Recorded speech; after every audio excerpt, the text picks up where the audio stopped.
Hello and welcome back. This exercise works with number formatting.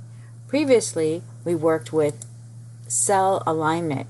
When you type labels, they automatically align to the left, and when you type values, they automatically align to the right. But that doesn't mean you have to keep it to the right. You could center it if you wanted, put it left aligned, but I'm going to keep it right aligned. And the titles, you can see that I centered those. So it's up to you how you want your alignment to appear. What we're going to work on now is the number formatting.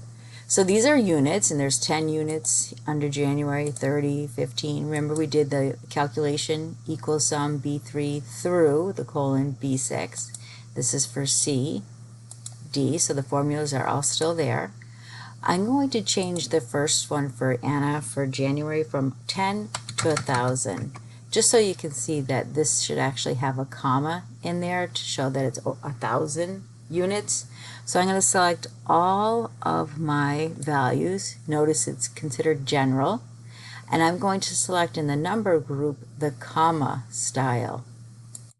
And it's the thousand separator. So you can see that it did that. But it also added decimal places, 2 decimal places. You could add more if you wanted, but I'm going to take away.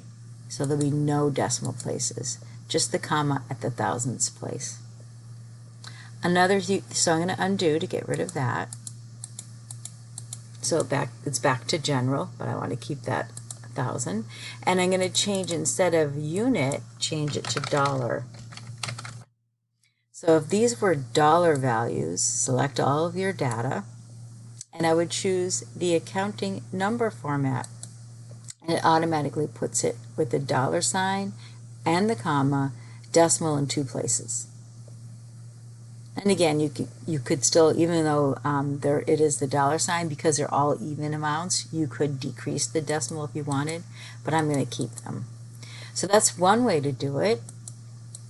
And I'll show you what the arrow next to the dollar sign, whenever you see a down arrow, that means there's more options available.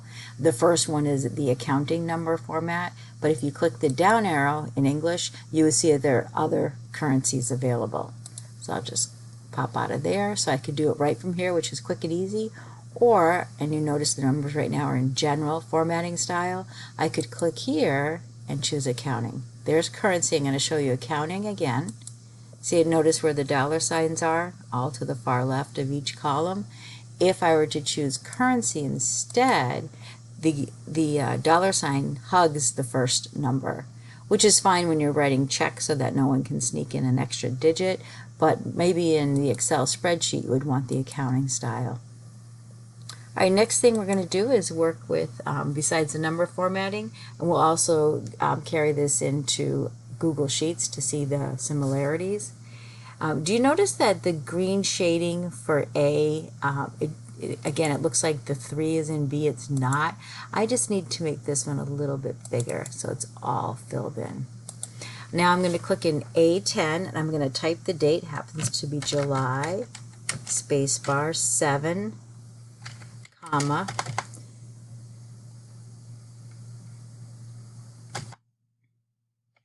have a little delay here. Okay, 2023. Now, even though I spelled it out, it puts it in military or European style, with the day first, then the abbreviated month and the year, and it's considered custom. So if I click this down arrow, I could actually choose short date, and it puts it 7/7 2023, or I could choose long date, where it puts the day of the week. So there should be a medium where it has just it's spelled out completely but no slashes. So to get that, there is no medium here, but if you go to more number formats, you'll see date. Now these are all March 14, 2012, but they will give you the current date that you're working on. These are just the formatting style. So I'm going to click down a little bit. This is what I want. The month spelled out, the day, comma, space, year. And I'll click OK, and there I have it spelled out.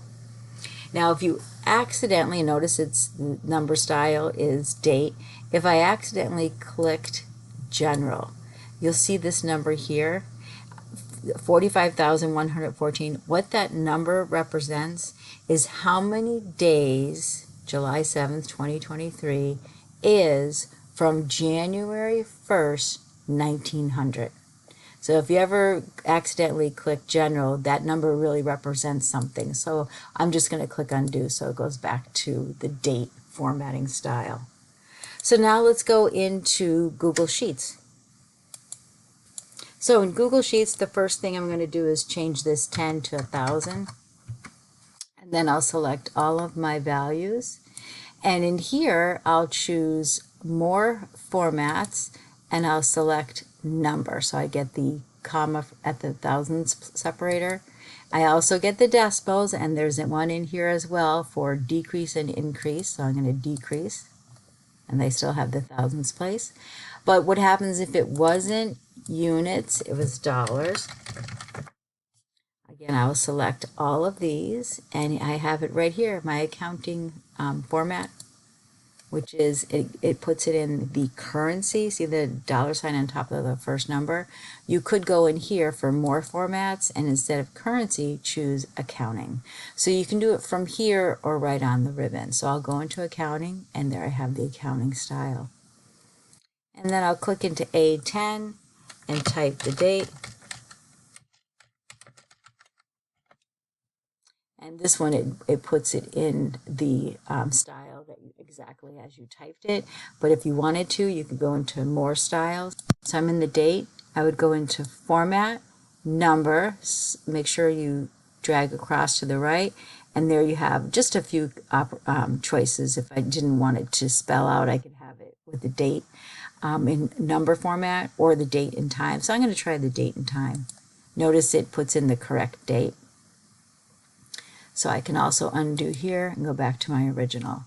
So some similarities, and some things, there's not as many options, but they're very similar. So that's working with number format.